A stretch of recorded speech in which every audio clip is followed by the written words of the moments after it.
Hello everyone, my name is Natalie Verby, and today we will be talking about Instagram for artists.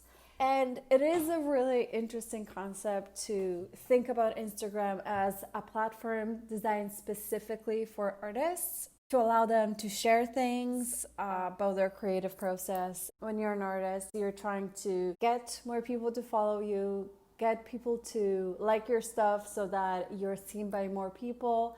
And at the same time, if you're running a store or having commissions open, you want more people to buy your stuff. And Instagram can be really used as a platform designed specifically for that. If you don't have Instagram and you're an artist, first thing, you really have to get Instagram. It's really easy to open a new account and to set it up and start posting. So there's no excuses. You need this in your life if you want to get ahead and be seen by other people.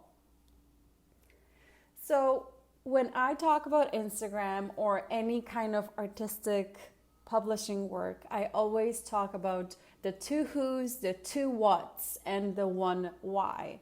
And these are really one of the most important questions that you have to ask yourself and answer them before you start posting or even during your art practice as it changes over time. You kind of want to keep asking yourself these questions and keep revising them. So the first is, who are you?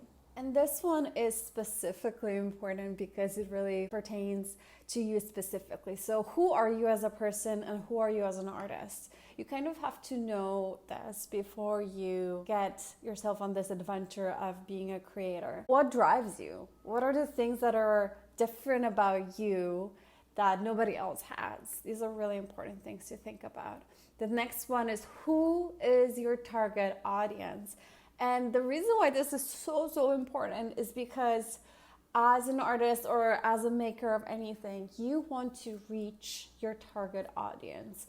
I'm going to give you an example. Let's say you are a maker of pottery and you make mugs and ceramic bowls, and you're trying to reach a target audience, a male 15-year-old, then you're doing something completely different to what you want to achieve, because a male 15-year-old usually has no disposable income. They're also not really interested in getting pottery for the home. So what you're more likely trying to do is your target audience is probably 30 to 60 female.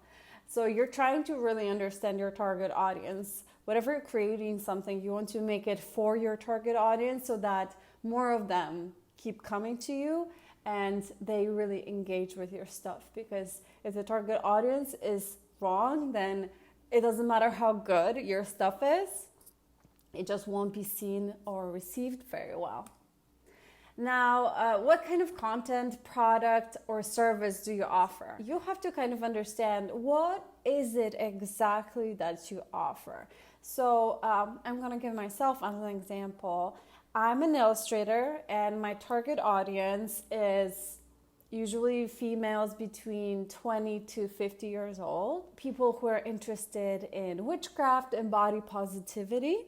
And now the kind of product or service that I offer is custom illustrated portraits, custom murals, prints, and stickers. So these are the kind of services that I offer that people are interested in. And those people that are interested in them, they are more likely to buy them because they're already my target audience. So this is kind of how it works. So whatever you do, you want to understand exactly what you're offering to the people, so you're not kind of blindly trying to walk through the world and keep creating stuff that you don't inherently understand. And what is your aesthetic? What kind of colors do you use? What kind of, is it bold and red, or is it delicate, tender, delicate lines with maybe beigey, natural tones? You kind of have to also understand, like, what is the aesthetic that you want to have if you haven't achieved the aesthetic goals yet. And then one of the absolutely most important things is why. Why do you do what you do? You want to be passionate about the things you do, but also let people understand that the reason why you're doing them is is coming from the inside. So the reason why I do what I do, so let's say I do healing art workshops, and the reason why I do it is, as I explain to people, is because I personally have struggled with body image issues. So now I'm trying to bring those things up, and I want to offer them to people so that they can also be healed through their artistic practice. So why is really important. Now let's talk a little bit about your Instagram profile. So we're just talking here about those of us who already have an Instagram profile. And if you don't, again, I'm going to remind you, just pause right now and get yourself an Instagram account. So this is an example of my account from a little while ago. This is kind of what you see when you open somebody's account, and this is the first thing that you're introduced to. So one of the really important things is a clear logo, a logo that really shows what your business is all about. So if you're a muralist, you kind of want to have a mural maybe as your logo, or maybe something very specific, something that is really gonna make people remember that this is your business. Now, the next thing is a solid description of your content. So this lets people know what they can expect once they follow you. So you want to entice them. You want to just grab their attention. So here I have healing art workshops, commissions, murals, pins, and prints. I have my shop link, and then the feminist witchcraft self-care. So these things are what people are gonna gravitate toward, process them, and decide whether they're interested or not. And if they are, they will follow you. It's gonna be a very instant reaction. You don't want to advertise yourself as something that you're not, but this really comes down to all the questions that you ask yourself before. There is a Linktree as well, and I really recommend Linktree because Instagram doesn't allow for you to have multiple links in your profile, which is really detrimental to your practice because a lot of the time you will have multiple things you want people to see. So through Linktree, what you can do is you can list a bunch of stuff under your own profile, and the people can kind of pick and choose what they want to see and what they want to do. So here, as you can see, I have my shop. I have an event that's coming up or was. And then you can also buy tickets under the same link. There's a special offer that I have in my store. There's my official website for the portfolio up here in a sequential priority order. So my shop is really my most important thing. But right after that, I kind of want to sell the tickets to my workshops. And then later on, I have my special offers in the store. Now let's talk about your feed. So I want them to be on brand in a sense that it is all cohesive, all makes sense when it's seen together. If your aesthetic is neutral tones and delicate tender lines, you want your feed to really reflect that. If you're like me and you're using a lot of black, red, white, and bold lines and bold messaging, then you want your feed to reflect this. And this is exactly what I'm showing you right now. You want things to make sense. So sometimes I will be posting, see here, there's a lot of pink, a lot of blue, a lot of yellow. So all these things are kind of posted in a series. And those series could be either a thematic or coloristic. Different yet the same in a way that it's all mine. It's all stylistically appropriate.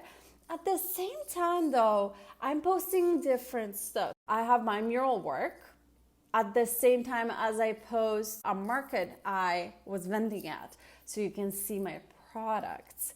Now you can also see my ceramics, which is a little bit different, but also again, very stylistically similar with the same brand colors. And then a shop update, ink painting, which is different from my usual practice, but also belongs to the same family. And my digital work. So within a span of 12 days, you can have varying degrees of what you're posting about and how you're presenting it. But at the same time, you really want it to be cohesive and on brand so that people know that this is yours. This is all yours, belongs to the family of your style or your artistic expression.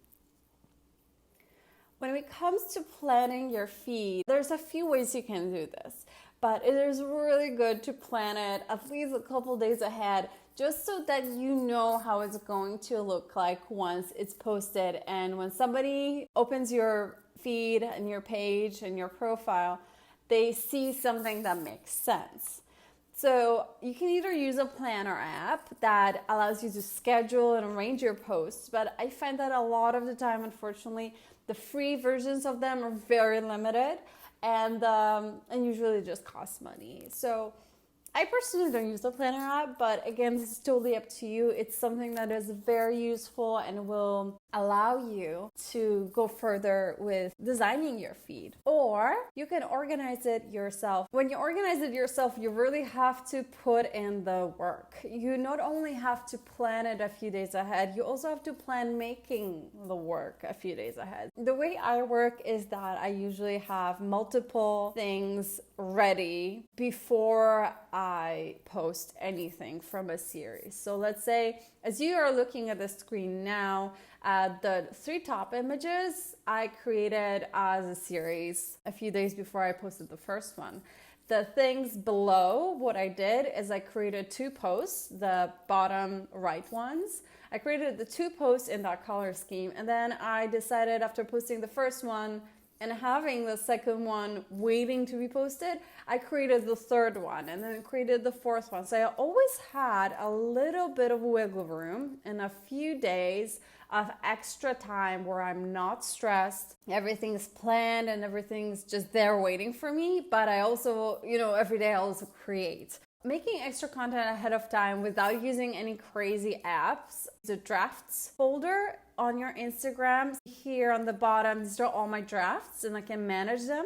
It's so helpful because I can create these drafts and have them ready to go and not worry about having to think about it every single day. I know that some people say, oh, it will look like you're trying too hard. But I really mean it. Use all your hashtags. There are ways to use the hashtags correctly.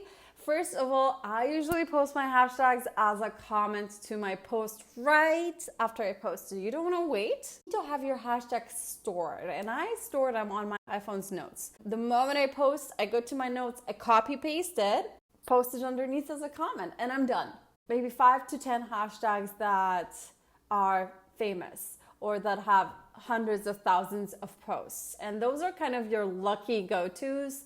Chance of you getting seen through the really popular hashtags is extremely low. It's kind of like playing roulette. The rest of your hashtags, use hashtags that 2,000 or 3,000 people have posted to, or maybe 10,000, but you really don't want to go into the millions and hundreds of thousands. You want to find your niche through those hashtags, and the likelihood of you being seen is a lot higher, and a lot more people are going to engage with you. Let's talk a little bit about raw images and posting photos of your artwork in general. This is a photo of a backpack that I hand painted and in collaboration with Fjallraven Kanken. This is something that is going to entice your customer to buy your product. Now here is a big no-no. You don't want to post images that are incorrectly cropped, that are not focused. You don't see the context. There's also lots of shadows in this image. No editing has been done, and you just don't see the potential of something that can be sold. For the days when you don't know what to post, or you have absolutely no content because you had a hard night or something happened, you're not in the mood, my best advice here is to make it up.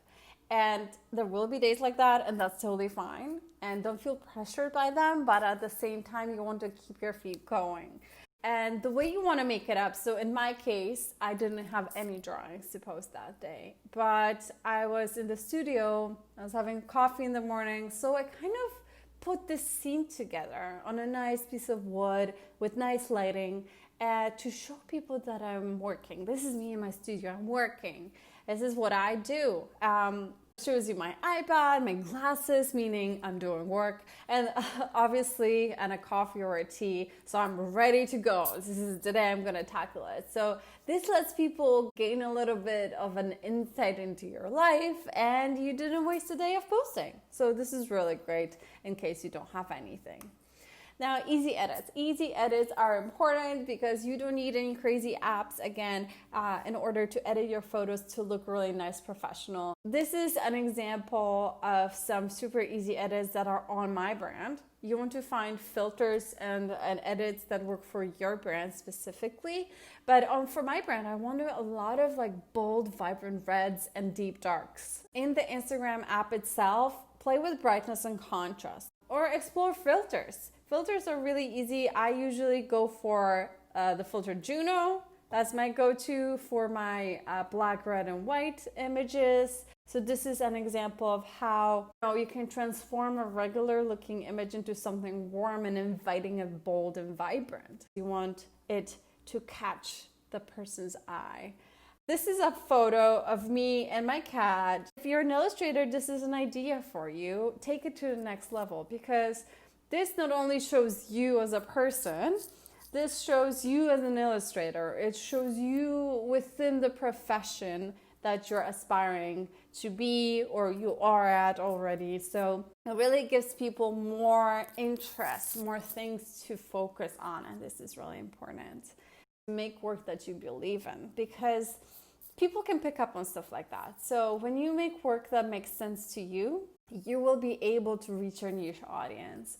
And if it comes from the heart, other people who believe in your cause or in the things that you're talking about are going to follow you, and they will be the legitimate people who engage with your things. And that's what you want. You don't want ghost followers. You want people who are real. Because I talk a lot about trauma, I talk about healing through art. 2 examples of a post. So one on the left, I did a little comic, and then on the right-hand side is a product that I made, little pins. So I'm really trying to reach my niche audience of people who have maybe gone through hard times in their lives.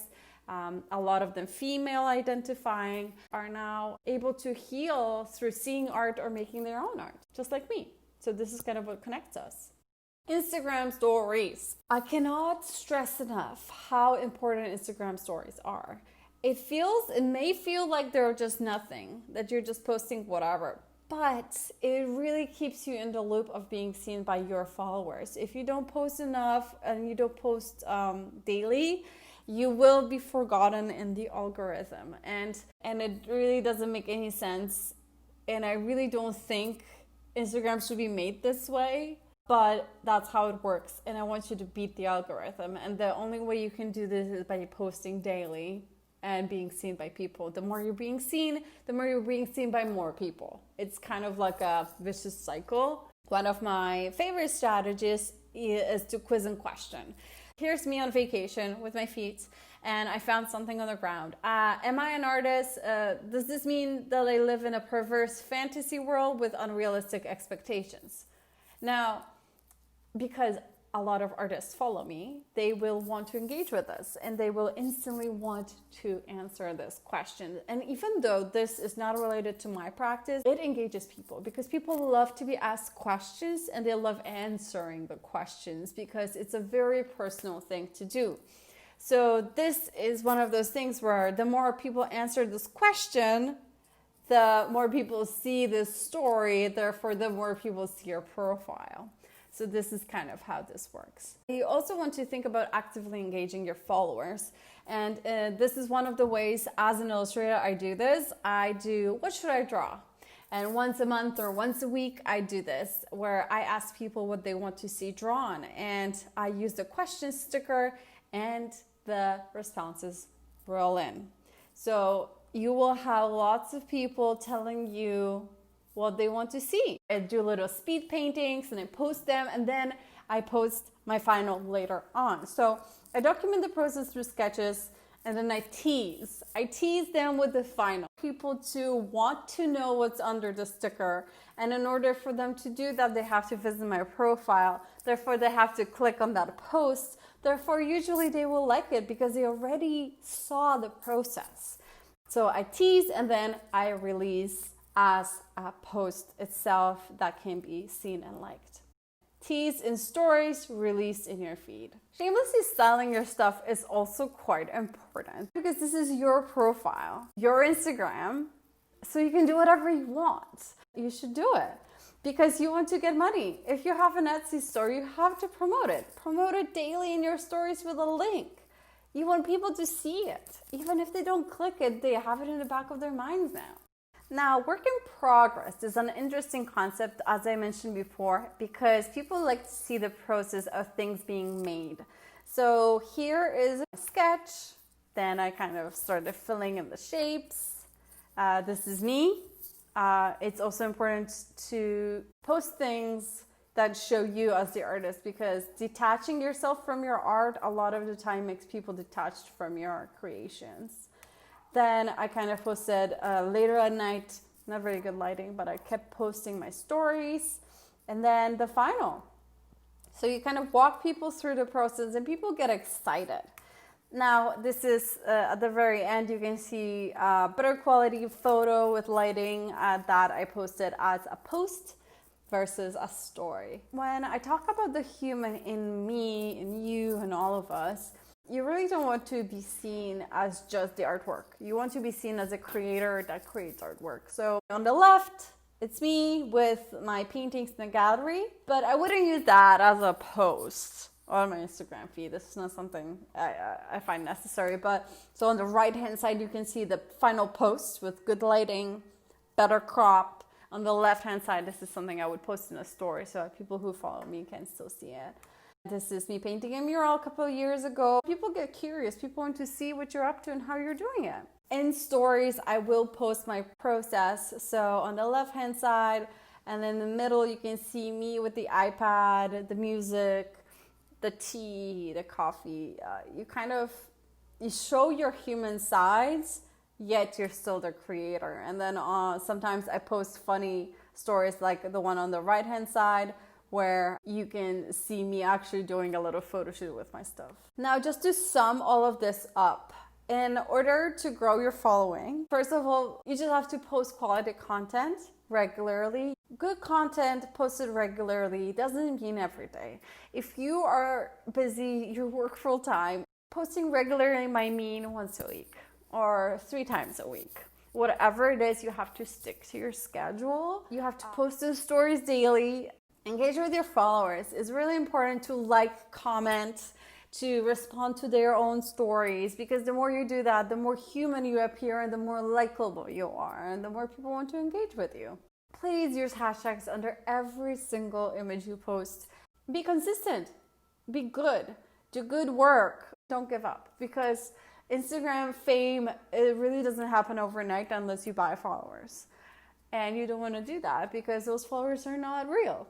Be patient because this really takes time. And don't give up, because your creative struggle is worth it. Thank you so much for taking the time to listen to my webinar, and I really hope that it was helpful to you in growing your business and being an artist and selling your work and being seen. Thank you for paying attention, and thank you for having me. If you have any questions, you can always follow me on Instagram, and I will do my very best to answer all of your inquiries.